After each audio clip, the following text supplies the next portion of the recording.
आमदारकी वाचवण्यासाठी आता माणिकराव कोकाटे सर्वोच्च न्यायालयात जाणार आहेत। उच्च न्यायालयाच्या आदेशाची प्रत हाती येताच सर्वोच्च न्यायालयामध्ये जाणार असल्याची माहिती कळतेय।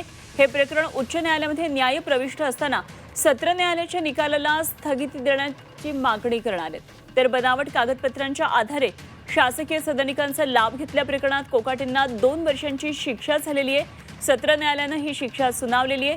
कोकाटेंच्या दोषसिद्धीला स्थगिती देण्यास उच्च न्यायालयानं काल नकार दिलेला होता। 2 वर्षाच्या शिक्षेवर स्थगिती नसल्यानं कोकाटेंच्या आमदारकीवर सध्या टांगती तलवार आहे। त्यांची आमदारकी रद्द होणार का याबाबतचा अजून निर्णय व्हायचा आहे।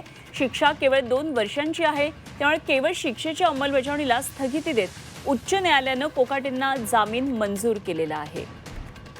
कोकाटेंच्या आमदारकी संदर्भात नेमकं काय होणार या संदर्भात सध्या राजकीय वर्तुळात चर्चा आहे। मात्र आता सर्वोच्च न्यायालयामध्ये कोकाटे जाण्याच्या तयारीत असल्याचं कळतंय।